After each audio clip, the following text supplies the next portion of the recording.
Ce lundi 18 mai 2026, les conseils provinciaux de la ville-province de Kinshasa, les conseils divisionnaires Kantoubakulu Israël, a pris une parade de l'intention des cadres et agents de la police garnison de la ville-province de Kinshasa au terrain annexe du stade du martyr de la Pentecôte à Kinshasa.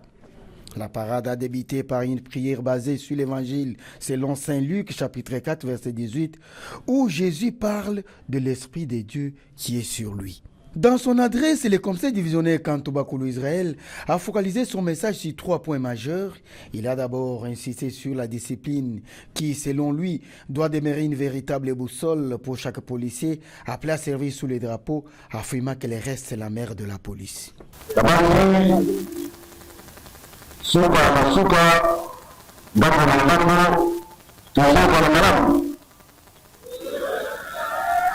Jika disiplin betul-betul jangan membuat sebutu jika membuat foto dan itu kalau membantu foto baru tahu nanti akan mengalami bangga bahasa baru akan bahasa betul sebenarnya macam sebenarnya yang mengalami ini kamu itu sebenarnya paling kurang sebenarnya baru bukan mengalami apa kalau perasaan mengatur, kalau perasaan mengatur, maka sesuatu ada parah. Jika informasi bisa dilakukan, maka bisa dilakukan. Oh, kita berkata, konsen masyarakat, ya konsen masyarakat, oh masyarakat, apa mana?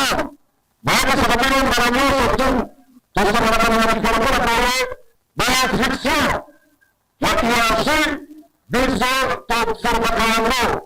Bukan apa, tapi mungkin orang yang bisa terpedaya praktik dan eksekusi. Semua orang atas mungkin akan bisa berasa terkenal. Semua orang atas mungkin bisa berasa terkenal. Terus sama berbagai. Ini kalau kami, mana kita akan bisa masuk waktu mana?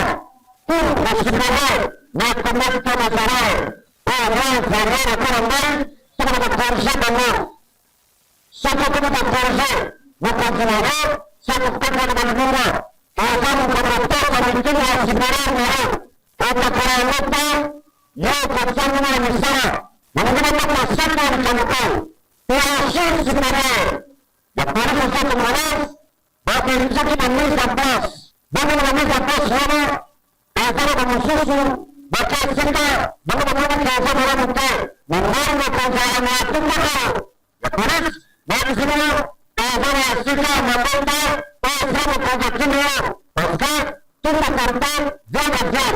Akan terjadi menturun, menurun, apa sekarang? Ya sekarang, yang membangun, kita baca, sebenarnya jalan yang membangun perusahaan.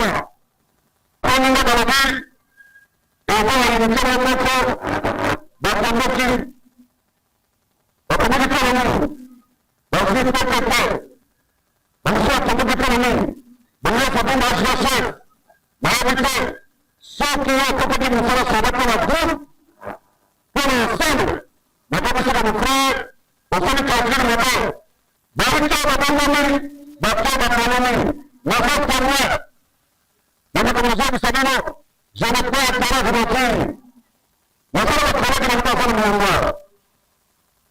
Kau kemudian saya sudah sikap itu. Jangan menghadapi pasangan keselamatan, keselamatan dan menghadapi kasihan itu sendiri. Ini tidak salah. Kau salah bahasa baca, kau adalah tentang salah di sisi sahaja. Walau cikgu masih, cikgu mana, masih fresh, jangan berlaku. Lupa lupa lupa satu, untuk itu tidak kuna, sisa kau kata berlaku. Au deuxième point, le commissaire provincial de la ville province de Kinshasa a rappelé les missions de la police nationale congolaise, notamment la protection des personnes et de leurs biens, la protection des institutions établies ainsi que les hautes personnalités, sans oublier le maintien et le rétablissement de l'ordre public. Mission de la police nationale congolaise.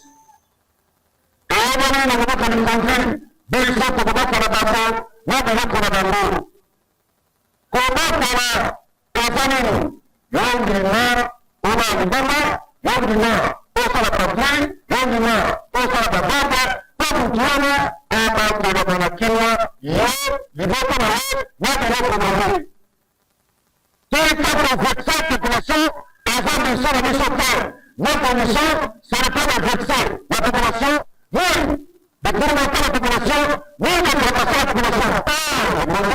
Nous sommes toujours avec la population pour avoir et de la commune. Enfin, en dernier point, le conseil divisionnaire Kantouba Koulou Israël a martelé sur le respect de la hiérarchie au sein de la police nationale congolaise.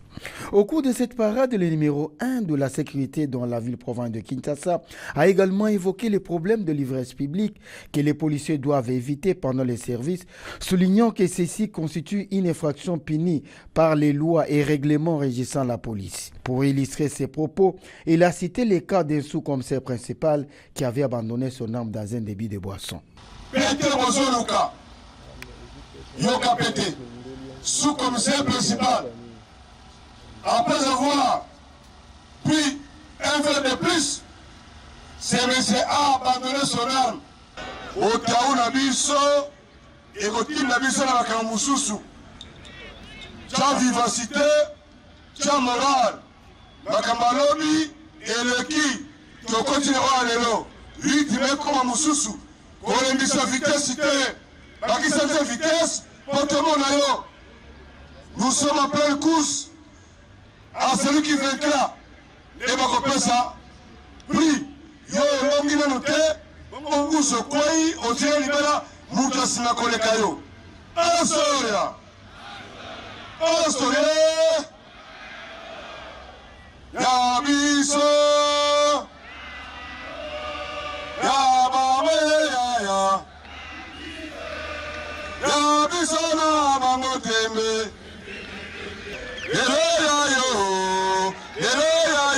Lobi ya komanda mususu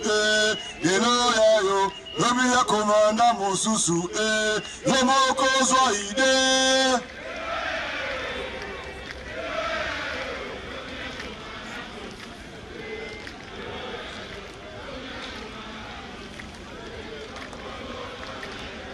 Astoria. La parade s'est clôturée dans une ambiance de travail et d'espoir.